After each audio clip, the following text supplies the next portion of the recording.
Fala pessoal, beleza? Samuel aqui mais uma vez para mais um vídeo. Nesse vídeo aqui eu vou falar de títulos e o que são títulos pré-fixados e pós-fixados e como que você vai estar entendendo melhor para você tomar melhores decisões nos seus investimentos, tá? Então vamos lá, pessoal.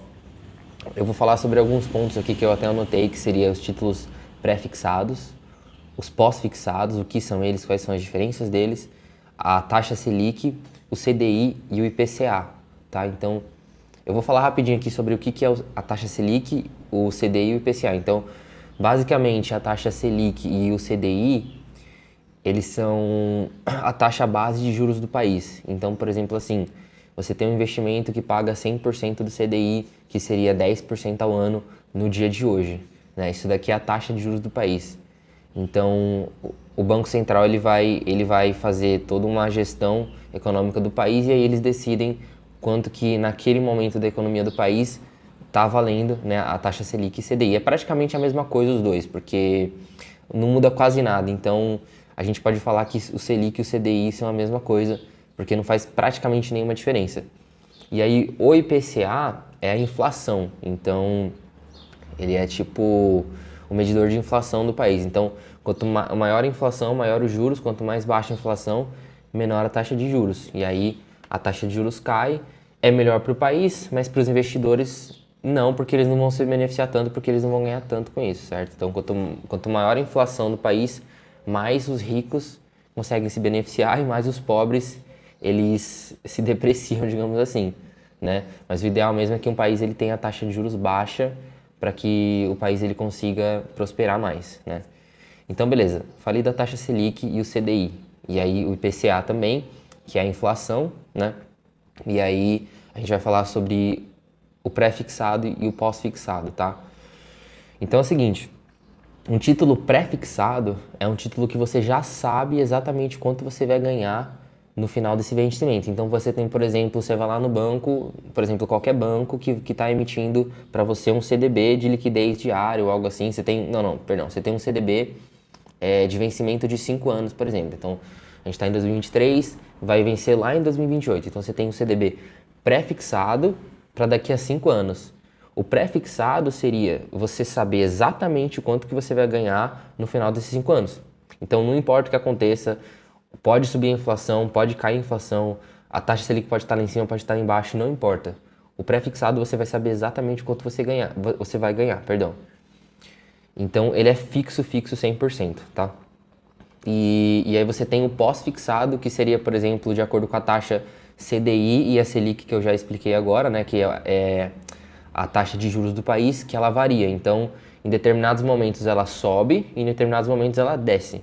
Então você tem a taxa de juros, por exemplo, hoje está pagando 10% ao ano, você tem um CDB de liquidez, você tem um CDB de vencimento para 5 anos, que paga 100% do CDI, ou, por exemplo, paga a taxa Selic. Só que ela vai variando. Então ele é pós-fixado porque ele varia. Porque daqui a 5 anos, se você tem um CDB pós-fixado que paga o CDI ou a Selic, para daqui a 5 anos, você não sabe se daqui a 5 anos a Selic vai estar mais alta ou vai estar mais baixa. Ela pode estar pagando 18% ao ano, como ela pode estar pagando 2% ao ano, 3% ao ano. Porque isso varia de acordo com inflação, de acordo com a economia do país, taxa de desemprego, não sei o quê. Então tem vários fatores econômicos que vão dizer se essa taxa ela vai ser mais alta ou mais baixa. Então é muito difícil falar, Samuel, então qual que é melhor? Tipo assim, não existe o melhor. Existe o melhor para cada cenário, como eu falei. Eu sempre falo isso.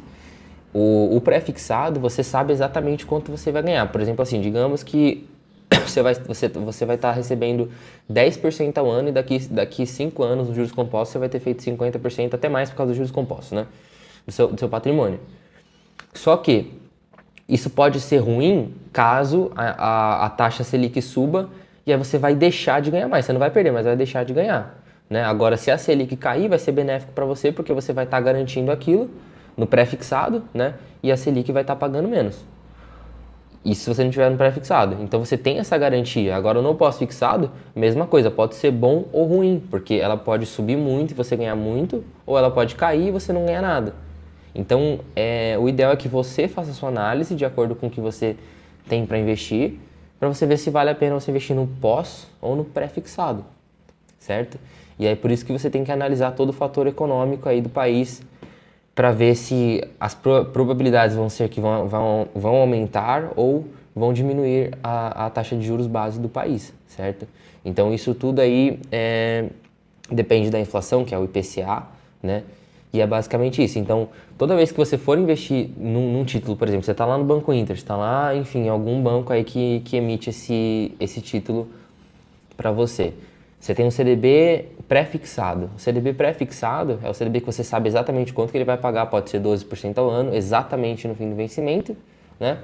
E aí você tem um CDB, por exemplo, pós-fixado, que paga 100% do CDI. 100% do CDI é a taxa de juros do país, que hoje está pagando 10% ao ano, né? E que pode variar de acordo com o dia a dia. Ou a taxa Selic. Então, CDB pós-fixado que paga Selic. CDB pós-fixado que paga 100% do CDI. Ele é pós-fixado, ele é variável, pode ser bom ou ruim. CDB pré-fixado, você sabe exatamente que você vai ganhar aquele valor que o banco emitiu para você dentro daquele período que você estipulou de validade de título. Pode ser 1 ano, pode ser 3 anos, pode ser 5 anos, pode ser até mais, né? Enfim. Então é basicamente isso, a diferença entre pré-fixado e pós-fixado, certo? E aí você vai fazer essa análise com o seu patrimônio, com o que você está fazendo, para você ver se vale a pena investir em um ou em outro. Ou às vezes até um pouquinho dos dois, né? Existem várias estratégias aí. Mas é basicamente isso. Eu não quero fazer esse vídeo muito complicado, quero deixar o mais simplista possível, então espero que você tenha gostado. Beleza? Qualquer coisa, dá um toque aqui embaixo se ficou alguma dúvida. E se você tem alguma crítica também a fazer. Fechou, galera? Vamos pra cima, continue estudando e não parem. Valeu!